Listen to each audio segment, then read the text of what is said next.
Oui, merci beaucoup aussi à Berfait. Donc, c'est à moi qu'il revient l'honneur de déclencher le premier tir, si je comprends bien. Alors, nous avons ici à faire un passage, une séquence de 11 paragraphes.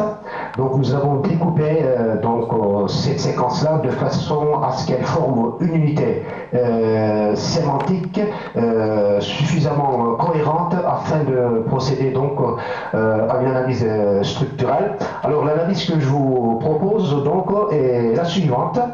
La première chose à remarquer, si vous avez suivi un petit peu, l'intérêt de ce passage consiste en ce qu'elle introduit les prémices de l'intrigue qui est liée à la découverte macabre. L'attention y est palpable à partir de l'usage successif des mots dont le premier est l'épithète interdit. La charge sémantique induit immédiatement l'idée d'un secret doublé d'une sacralité avec le mot sanctuaire, ce qui implique évidemment l'inviolabilité des lieux. Ce qui est ainsi provoqué, c'est plus qu'une curiosité, parce qu'une curiosité, lorsqu'elle atteint son objet, elle retombe.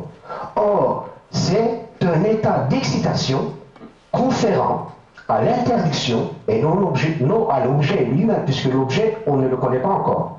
Donc, c'est un état d'excitation conférant à l'interdiction en son véritable statut, qui est d'être transgressé.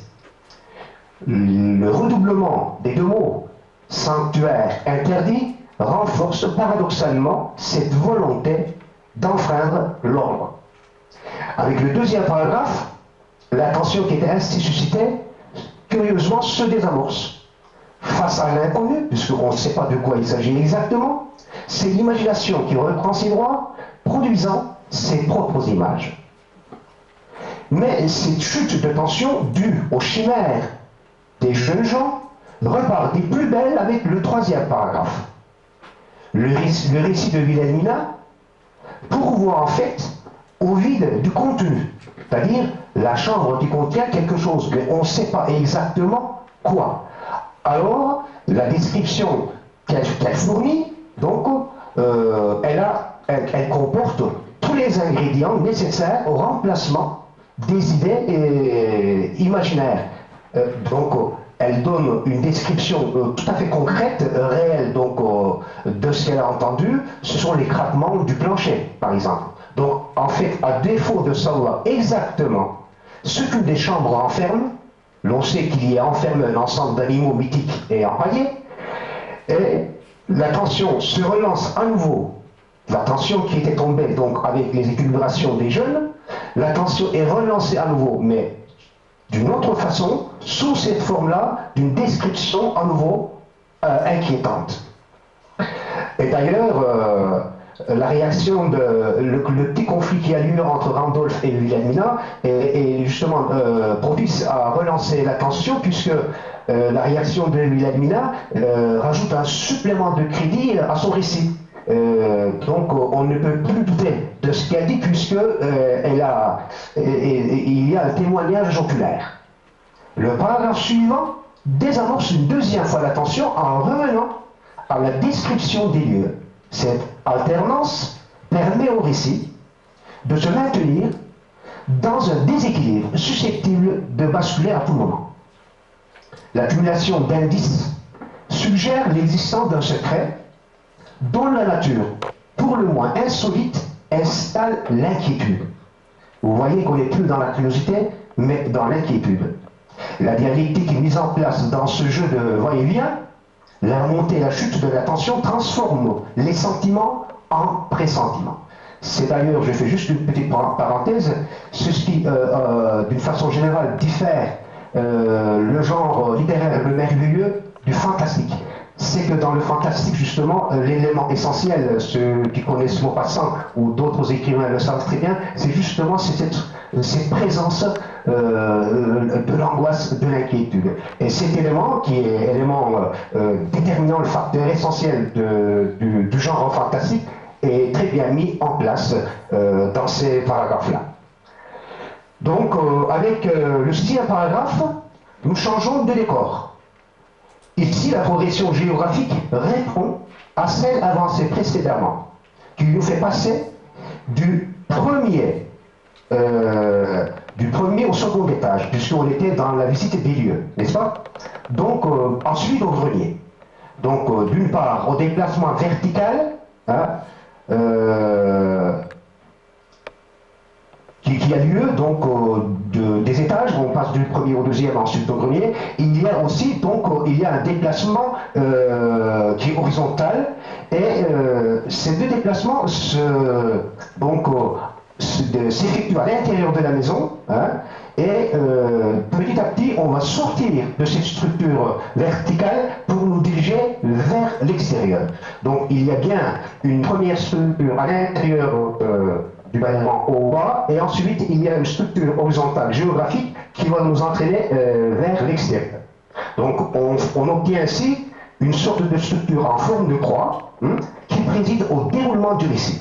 Le déplacement géographique vers la serre indique bien la présence d'une structure spatiale en 3 étapes.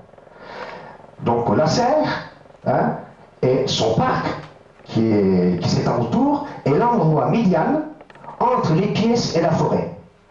Donc cet endroit stratégique en fait préfigure le paradigme historique du récit, hein, le déplacement géographique vers la serre indique bien la présence d'une structure spatiale, et qui est justement, qui se trouve pas évidemment à l'endroit même, mais qui renvoie à la forêt. Voilà. Donc le paradigme historique donc, de la conquête de l'Amérique, c'est le paradigme historique qui est de celui donc, du récit, prend sa source dans cette déjà dans cette structure spatiale qui est interne à la description des lieux, et donc suivant aussi notre déplacement, et donc nous renvoie donc dans cet autre cadre qui est l'Amérique du Sud. La forêt ceinturant l'ensemble confirme notre lecture. La structure spatiale allant de l'intérieur vers l'extérieur correspond symboliquement à l'ouverture du vieux continent vers la conquête outre-Atlantique, donc avec la présence de la mer aussi. Ces indices nombreux, disséminés ça et là, suggèrent fortement un éloignement qui présente un danger certain, un risque à prendre, un espace à parcourir, une aventure à vivre. C'est aussi le risque inhérent à toute écriture, à toute lecture. L'histoire se faisant, le récit se fait aussi. Les passages à lire nous invitent par la suite, bien sûr, à relever ce défi et à aller jusqu'au bout. Randolph, assis au bord du promontoire, n'est pas sans rappeler un certain Descartes. Je ne sais pas pourquoi, mais j'y ai pensé immédiatement, parce qu'il s'agit donc la figure de Randolph est décrite comme étant quelqu'un de très cartésien. Curieux rapprochement, bien sûr, mais n'est-il pas le plus adulte, le plus cartésien du groupe, justement? Descartes qui abandonne la carrière militaire et décide de se livrer à des méditations solitaires, attiré vers la vérité, ne livre-t-il pas une découverte capitale de l'humanité avec son cogito ergo sum?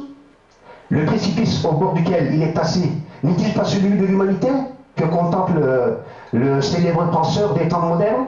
Et nous savons que la découverte des Amériques, inaugure notre modernité.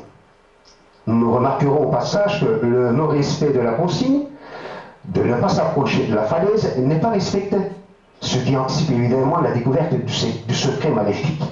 Ce passage d'importance capitale met en place la trame entière du récit de Facile des sauvages.